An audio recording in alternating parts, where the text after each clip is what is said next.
Almighty and everlasting God, from whom comes every good and perfect gift, send down upon us the healthful spirit of your grace, and that we may truly please you, pour upon us the continual dew of your blessing.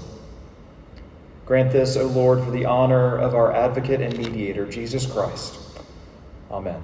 It is an incredible joy to be with you, and it's so fun for me to get to plan and organize and think through different adult education opportunities, and in particular, this book study.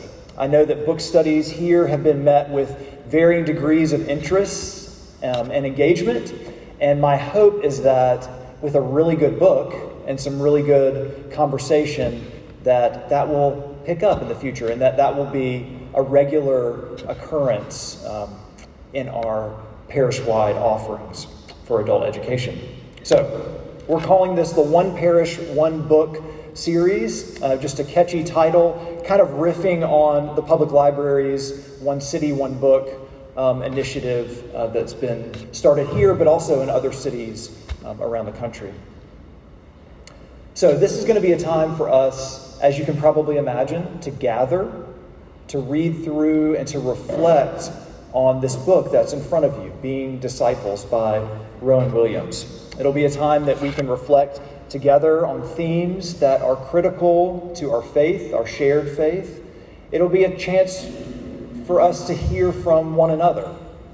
I think I often have one particular perception in my mind when I enter into a book study, that I don't really want to hear necessarily from what other people have to say, because I know what the book says, and I know what I think about what the book says, or at least I think I know what the book says.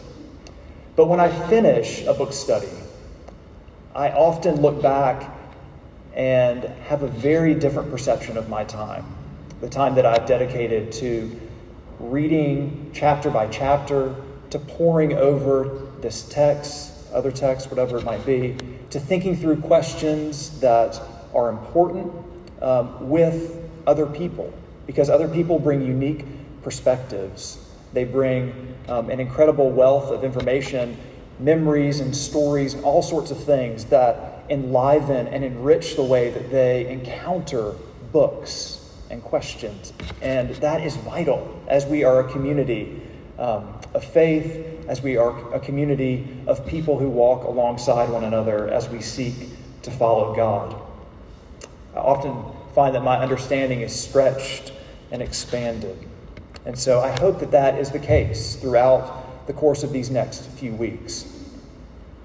So as I mentioned, the book that we will be reading is Rowan Williams' Being Disciples, Essentials of the Christian Faith. Hopefully you all have a copy. If you don't, simply raise your hand and we'll make sure that you get one.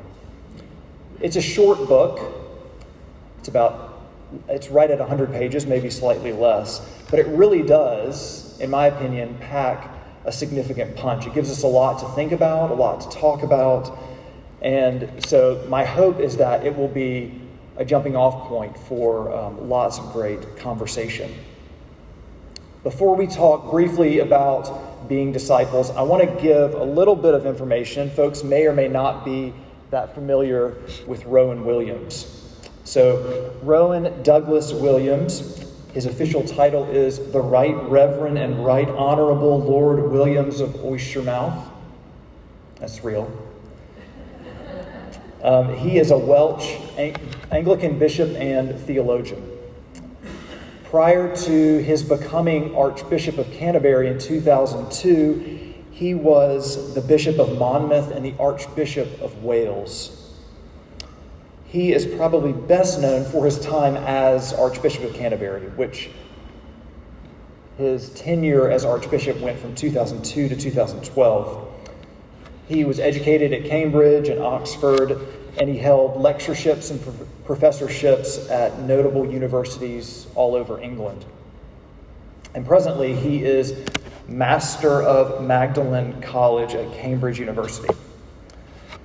So Williams's writings cover a wide range of topics. He's a theologian. He's written philosophy. He's even written poetry, which is quite beautiful and interesting. And he's also written some on ethics, too, moral theology.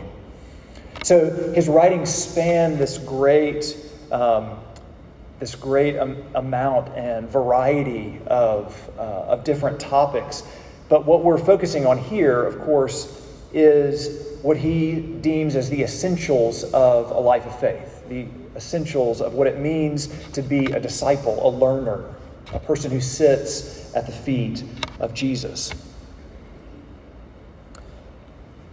So why did I choose this particular book?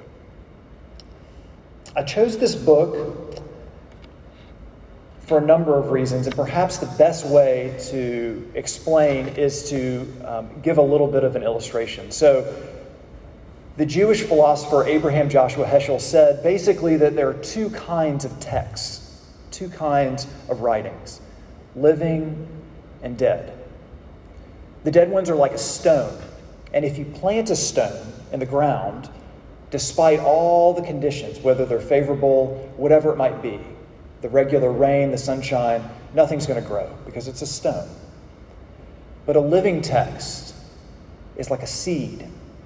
And when it's planted in the ground under the right conditions, it will grow and even maybe yield fruit. So living texts are transformative. They're generative. They bring about life and fruit. This book for me has become something of a living text. It's been incredibly formative for me over the past number of years. It came out in 2015 or 2016, I believe. And I find myself going back to chapters and illustrations and ways that Williams phrases things. Gives a really interesting, poignant picture of essentials of the Christian faith. So I was looking a handful of years ago, I was looking for a book study, and I came across this one. And I ordered it and started reading it and said, wow, this is incredible. And I didn't end up choosing this book. I chose another one, but this has stayed on my shelf, and it stays next to my computer on my desk, and I go back to it often.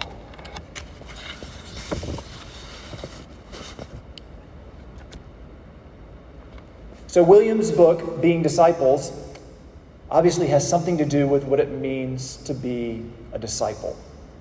And we'll get more into this. We'll dive deeply into this. But in general, in the introduction, and you weren't required to read anything for today, so don't worry. In the introduction, he talks about being a disciple and what it means to think and act and speak like a person of faith, as a Christian. And in considering and discussing these topics, he will remind us throughout the book that being a disciple has both an individual and a communal component. That it's what we call discipleship is both has to do with our personal piety as individuals of faith, but it also has to do with the community of faith in which we find ourselves, namely in the church.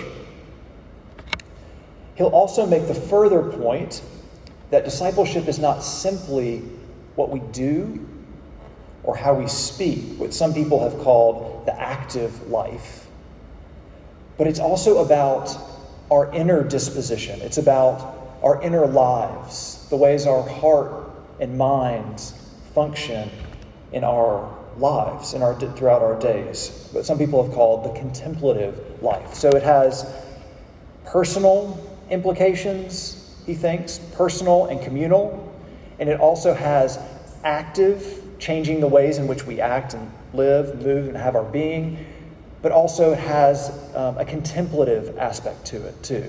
So when we enter into a conversation about discipleship, it's bundled with a lot of different implications.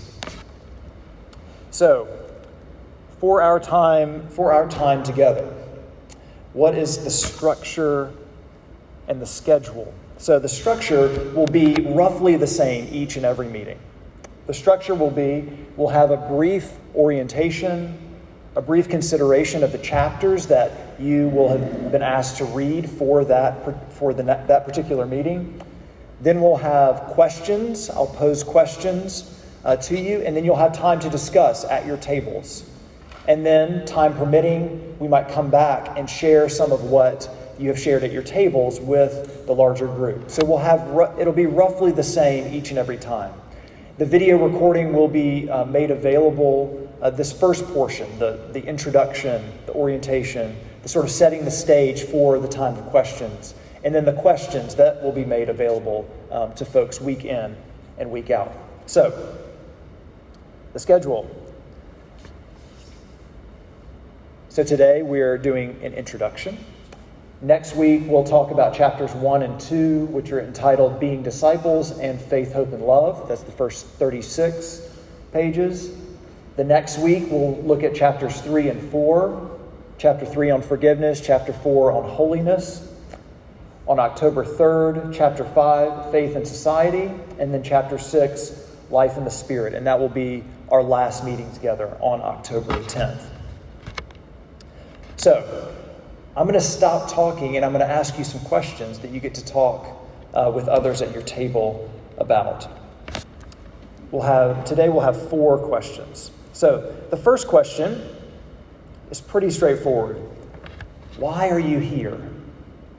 I guess that could be existential too, but for our purposes, why are you here? What is it about this particular offering?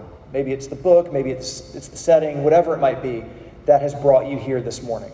So I'll let you discuss, and then I'll give you the next question in a few minutes.